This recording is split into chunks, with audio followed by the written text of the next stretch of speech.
We haven't seen the language. So to your point, I think that the language is going to come out of the last minute and go straight into committees to be marked up. So this is anything but a bipartisan process, which is really unfortunate because we should hear from folks all across representing districts across the country and debate issues so we come up with the strongest policy for the American people. But that's not what this is about. This is about continuing to move forward Donald Trump's agenda. It's not about getting feedback from constituents or stakeholders. It's about doing what Donald Trump is telling Republicans to do. So I think we're going to see some kind of really damaging legislation come out. And you talked about Medicaid, devastating cuts to Medicaid that will hurt families all across the country. Well, and when we consider the committee that you sit on specifically, Congresswoman, the Ways and Means Committee, have you heard anything from the chair, Jason Smith, about what he is intending exactly to mark up or when that markup will be happening? No, in fact, we're kind of waiting to hear when the markup is going to happen.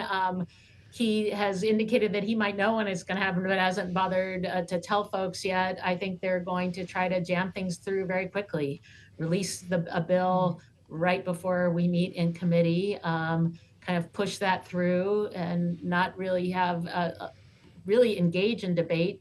We're going to try to continue to highlight what we're hearing across the country, that folks want a tax code that's fair, that supports families across the country, that we are making investments in our kids, in workers, instead of giving tax breaks to the wealthiest and to large corporations. Unfortunately, that seems to be their focus.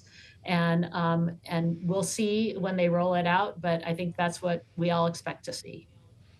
Well, Congresswoman, Democrats may have a big role to play here in potentially avoiding a default. We're going to get an X date in the next bit of time here when we have a better sense of when we're actually going to hit the debt ceiling. And if that matter has to be handled outside of reconciliation, then Speaker Johnson's going to have to work with people like you. What will Democrats look for in exchange for votes on raising the debt ceiling? Well, I think we are going to continue to push for the things that we are important, standing up for programs that help our communities. We've seen this administration with rubber stamping from House Republicans strip programs that people rely on, dismantle Social Security, these cuts to Medicaid, ripping apart our institutions, firing people in the federal government with no plan, no rationale, and raising prices. The tariffs that are raising prices on families across the country and damaging our economy. The number one issue that Republicans said that they would handle for families in this last election was to lower costs. And President Trump said he would do it on day one. Broken promise after broken promise. We're seeing great damage to the economy that hurts families across the country. So we're going to continue to stand up for policies to help families and to fight against just the damage that this administration continues to put on due to the American people. And again, I just want to follow up on the Medicaid issue, though, Congresswoman, because the president has said, though, that there would be no Medicaid cuts. The speakers said that as well, right? Are you hearing from Chip Roy or other members who are demanding it? If you look at the budget that Republicans passed in the House and in the Senate, requires massive cuts to Medicaid. That's what they voted on. That's what's on the table.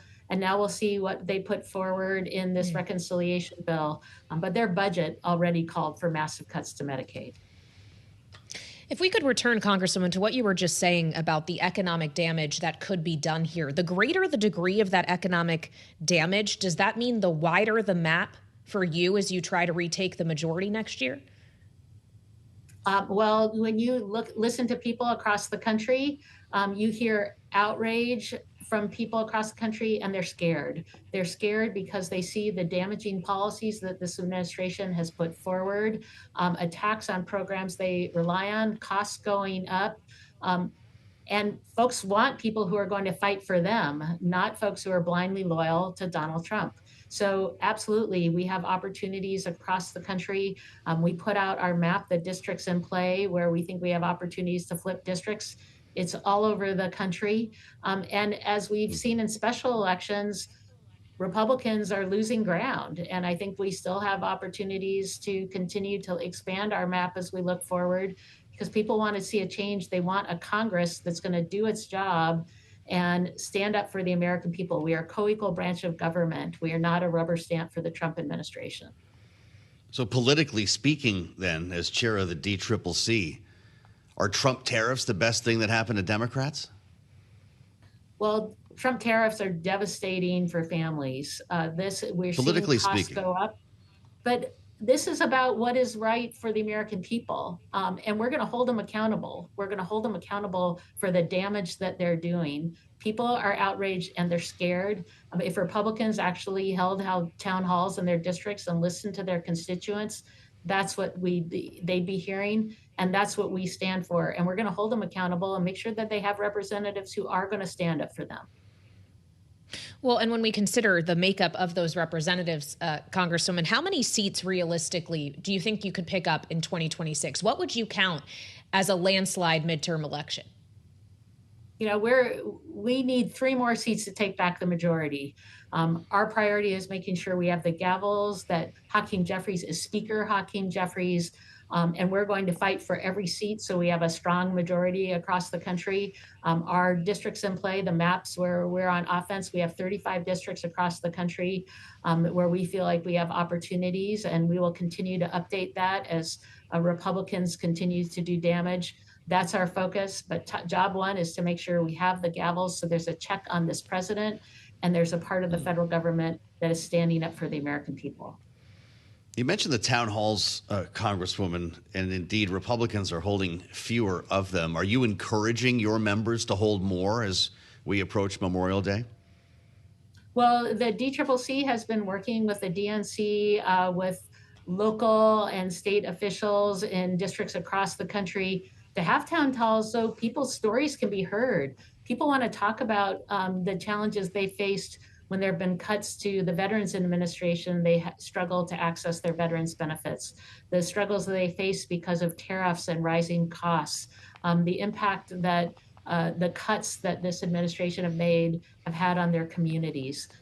It's so important that we hear the stories and people understand what's happening on the ground. Republicans may not want to hear that, but we are hearing it everywhere, and we want to make sure people have an opportunity to be heard. Well, when we consider Republicans potentially criticizing Republican members, there's also some criticism going around inside the Democratic Party right now. Congresswoman David Hogg, who serves as one of the vice chairs of the DNC, of course, a survivor of the Parkland school shooting, announced he's whipping $25 million into play to unseat incumbent Democrats. Have you spoken to him about that? You know, I think Democrats are united in making sure we take back the House. That is job one. That is our focus. That is what we are working on across the country. And again, our number one priority has to be making sure that we have a check on this president and that we have folks who are going to stand up for the American people. So we are united in doing that and are going to continue to move forward to make sure that we have the gavels as we head into the next Congress. I want to ask you about the president's attack on ActBlue, a major online donation platform for Democrats. The president planning to sign a presidential memorandum here to crack down on foreign contributions in American elections. What do we need to know about this? I think it's unfortunate, not surprising, to see Republicans and the president continue to attack elections across the country to try to prevent voters from having access to the ballot, from trying to prevent people from being able to be involved in campaigns. We absolutely need to make sure that we're standing up for voting rights across the country. And we're going to continue to see baseless attacks from this president on vote by mail, on democratic institutions. We need to continue to make sure we stand up to that and make sure that people across the country have access to the ballot because their voices need to be heard.